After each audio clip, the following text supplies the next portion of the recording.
Ladies and gentlemen, my name is Keith, and I appreciate you taking the time to spend a little time with me. Today, I'm very saddened because today, April 21st, 2016, we have lost Prince. Prince Rogers Nelson, at the age of 57, and in my opinion, the greatest artist of our time, is no longer with us. I heard somebody say, well, people die all the time, and absolutely people do. And I don't necessarily believe that one life is worth more than another. But Prince's death has had a profound impact on me. I want to start out by thanking the many friends who have reached out to me, whether it be by text or message, to say, Keith, are you doing okay? You see, for those of you who know me, you know that Prince was my favorite artist of all time. There was no question in that. There was no comparison. There was no close contest in that regard. I absolutely loved Prince. I have his entire discography. I have every album. I've heard every song, every released song. And to me, Prince has always been a musical genius. Growing up, I used to hear Prince's music all of the time, and I rushed to hear Prince's music all the time. I remember as a kid wanting to be like Prince, wanting to look like Prince, and it didn't take me long to realize there's only one Prince. For those of you who haven't had the opportunity of indulging yourself in Prince's music, you really need to, because there's just something extremely special about Prince's artistry. He blessed us with a gift that will not be duplicated. A lot of people will attempt to imitate it, but they'll never duplicate it. There was nobody like him. Often there was a comparison between Prince and Michael Jackson, and with all due respect to the king of pop, there really wasn't a comparison. Prince wrote, composed, performed his own music. He wrote songs for other artists. He was just a genius in his own time. Now, some people will say, well, wait a minute. Isn't that the guy who was the artist formerly known as, or the guy who was the symbol?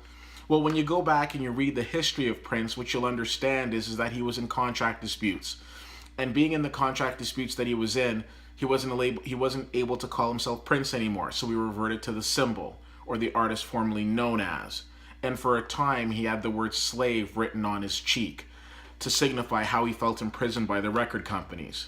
He did something that seemed unheard of in terms of being able to buy back his own identity from the record companies. But I don't want to dwell on that. Let's talk about a lot of the different things that Prince was able to do. He came out with a movie called Purple Rain, which, in all honesty, wasn't a very good movie, but the soundtrack to that movie stands today as probably one of, if not the greatest albums of all time. There's absolutely no weak link on that album. From Let's Go Crazy to Purple Rain, he showered us with a fantastic array of hits. And a lot of people will talk about Purple Rain, but if Purple Rain's all that you know of Prince, you're just scratching the surface. Albums like The Gold Experience, Sign of the Times, Raven to the Joy Fantastic, his newer music like Artificial Age. Everything that he dropped wasn't necessarily perfect, but it was his own sound. It was his own unique blend. Artists tried to copy from it, but there's no copying Prince because he was constantly reinventing himself. And to see Prince perform live, I'm very fortunate that I had the opportunity of seeing him perform live not once, not twice, but 4 times. And every single time I had the opportunity to go with loved ones and people that I cared about, people that would really embrace the Prince experience. And what an experience it was. They say that music transcends, and I believe that it does, because it didn't matter if you were black or you were white or you were tall or you were short or what your ethnic background was, what your beliefs were. When you came together at a Prince show, it's like you were all one family because you knew you were seeing something special. He had this saying that I used to love. He'd say, somebody get me a new suit because I'm about to sweat this one out.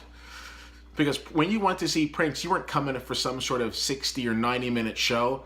Pack a lunch because you were going to be there for a while. I remember several years ago seeing him in the Montreal Jazz Festival. The show started at 11:30 p.m. And at 4 o'clock a.m. it was still going strong. If you didn't turn off the lights, Prince wasn't leaving. It was so interesting seeing this man who was in his 50s perform at such a high energy. Truly, you looked at this man and you'd see that he just didn't seem to age. The energy didn't seem to quit. Well, like they say, black don't crack. But it wasn't just the fact that Prince was a phenomenal entertainer. I mean, his performances were legendary. He had one of, if not the best Super Bowl halftime shows in the pouring rain. I couldn't tell you who played in that Super Bowl, but I could tell you that that performance was one of the best that I saw. He would show up unannounced on the Oscar stage to a standing ovation. He would open up the Grammy Awards and absolutely destroy any performance that was coming after by just coming up and belting out hits. Because when you saw Prince, you weren't just seeing any run-of-the-mill artist, you were seeing an icon. My heart's very heavy today as I think to myself that he's gone. And I want to be clear, it's not like I ever met the man, but he was as much as a member of the family because his music was a part of our family and a part of our upbringing. I recently bought, in the last few years, I bought a new vehicle that came equipped with the USB drive. And I put together some music and I had different categories. I had R&B, I had slow, I had comedy, I had rock, and then I had Prince. I had a section of it just dedicated to Prince because you can't really put Prince with anything else because he's his own genre. He had songs that were fantastic, like Guitar, where it was just him talking about how much he loved playing guitar. Carlos Santana coined Prince as one of the most underrated guitar players of our time, and I would tend to agree. And Carlos Santana knows what he's talking about.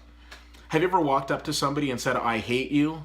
Prince had a song called "I Hate You," which wasn't an angry song. It was probably one of the most beautiful love songs he ever made.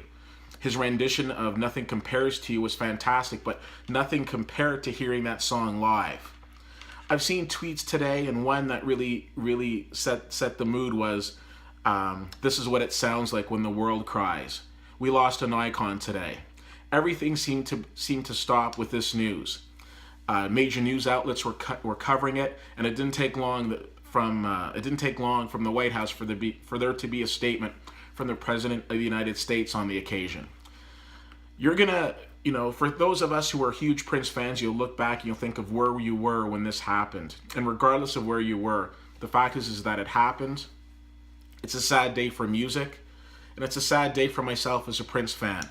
I feel very fortunate and blessed that I had the opportunity of seeing him perform live multiple times, and I feel very fortunate that because he's Prince and because he put out so many good hits, I'll just listen to his music to carry through. He's left a legacy of great music, and I'm sure a lot of music will be released upon over the next little while as well. But knowing that you won't get a chance to see him perform again, it hurts. Prince was very active in what was going on in the world. For example, a lot's been made of the fact that with all the tragedy that took place over the last year in Baltimore, Prince went and performed there, came out with a song called Baltimore. He constantly evolved with the times and was constantly very much aware of what was going on in the news and reacted to it. He wasn't an artist who just made millions and just kind of sat back and didn't do anything about it. Yes, he was peculiar. Yes, he was a little unusual. But again, I would say that he adapted to the times and let the music speak for itself. A lot of times when Prince was getting awards, he would go up, give a very short acceptance speech, and I remember him always saying, "The less I talk, the more I can play." I send out my condolences to his family. Again, I'm extremely saddened, deeply sorry at the fact that he's no longer with us. But at the same token, celebrating in his life and celebrating in the fact that I had the opportunity of living in a time when Prince existed, where he blessed us with the greatest music that I've ever consumed. I hope he rests in peace. Thank you so much for everything that you've brought to my life, and God bless. Again, my name is Keith, and I appreciate you taking the time to check this out. This was as much for you as it was for me. I'm going to go and listen to some Prince. Take care, and God bless.